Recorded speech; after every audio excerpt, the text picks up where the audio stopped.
Have you ever noticed that just one careless word can ruin your entire day? Imagine a normal morning, when everything feels calm and in place. You wake up feeling steady, ready to begin a new day. But then, just one unpleasant look, one thoughtless comment, or one act of disrespect from someone, and suddenly, everything changes.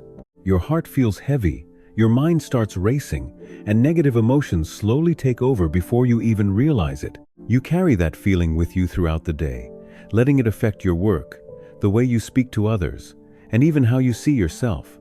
But here is something worth reflecting on. Is the real cause truly what happened? Or is it the way you reacted that is actually controlling your emotions? This story begins with that very question, a question that seems simple, yet has the power to completely change the way you live, if you truly understand it. Thomas is a young man who appears strong, full of energy, and not lacking in courage. But deep inside, he is someone who is easily affected by his own emotions. He is not weak in the way people usually think. His weakness lies in his inability to maintain inner peace. Whenever someone says something unpleasant to him, Thomas immediately reacts with anger. If he feels insulted or disrespected, he cannot let it go. Instead, he carries that heavy feeling in his heart for days. People in the village see Thomas as hot-tempered, distant, and constantly irritated.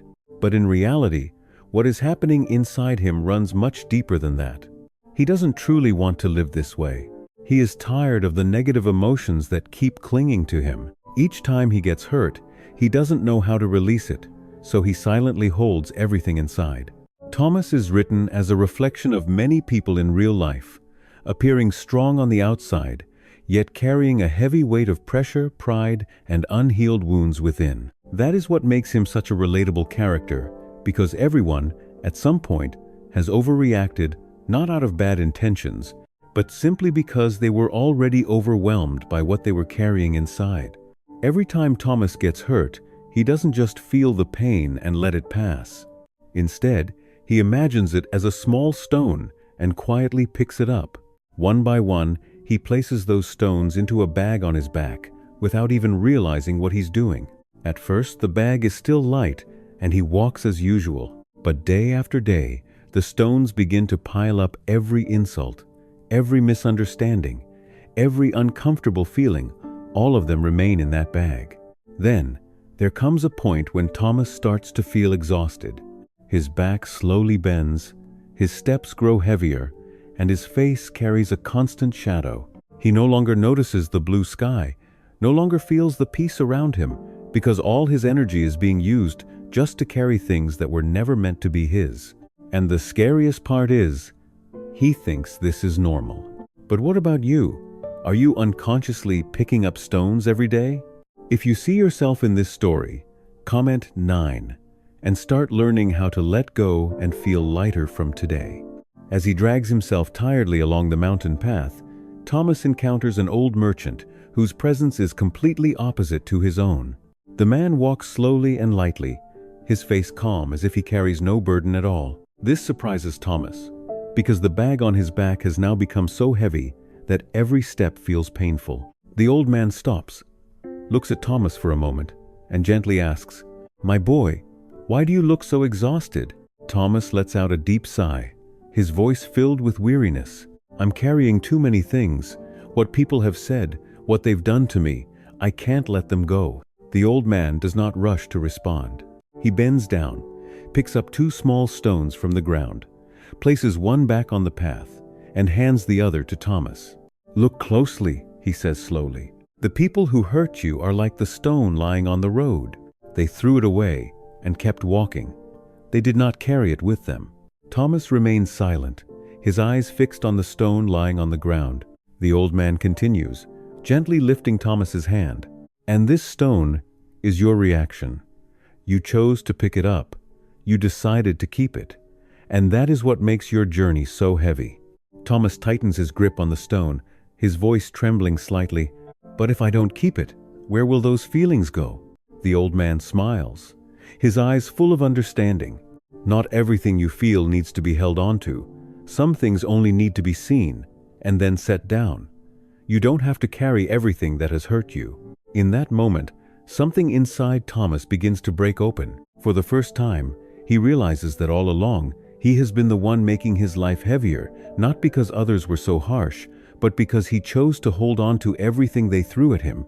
And right then, Thomas understands, if he wants to feel lighter, he doesn't need to change the world. He only needs to learn how to let go of what he's been holding. After hearing the old man's words, Thomas stood still for a long time on the quiet mountain path. He looked down at the heavy bag on his back, then at the small stone in his hand. For the first time, he no longer felt anger or the urge to argue. Instead, it felt as if he had just awakened from a long sleep. His eyes slowly filled with tears. With trembling hands, he opened the mouth of the bag, and the stones inside revealed themselves, some large, some small, some sharp-like wounds that had never healed. The old man said nothing more, simply standing beside him in silence, as if allowing Thomas to pass through that important moment on his own. Then Thomas bent down, took the first stone out of the bag, and gently placed it on the ground. A long breath escaped from his chest. Then came the second stone, and the third. Some he set down very slowly, as if releasing an old pain. Others, the moment they left his hand, made him feel instantly lighter. The bag on his back gradually became less heavy, and his shoulders, once bent, began to straighten. In the days that followed, Thomas carried that lesson back to the village. When someone spoke harshly to him, he no longer reacted immediately as before. He paused, took a deep breath, and asked himself, "Do I really want to carry this?" And many times, he chose to let it fall right where it was. Little by little, Thomas changed. His steps became lighter, his face less burdened, and within him, a sense of peace began to grow, something he had never felt before. And in that moment, Thomas understood. Letting go did not make him weak. It was the very first step that made him truly strong. After his transformation, Thomas was no longer someone who reacted instantly to every situation like before.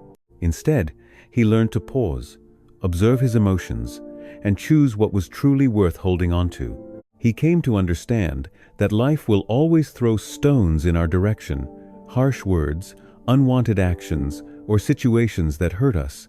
But what matters most is not whether those stones appear, but whether we choose to pick them up. The story doesn't end with just a lesson. It offers a simple practice. Each night before going to bed, take a minute to reflect on the things that weighed on your heart. Imagine them as stones in your hands, then gently put them down. Don't carry them into the next day, because peace doesn't come from the world stopping its attempts to hurt you. It comes from your decision not to hold on to that pain anymore.